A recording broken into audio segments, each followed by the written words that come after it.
ఉంటే అసలు కన్నెత్తి చూసావా నన్ను?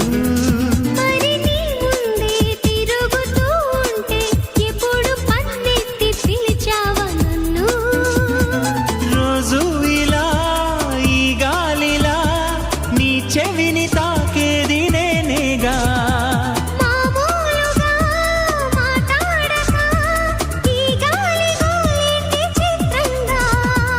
కలుసుకో త్వరగా కలలు నిజమవగా.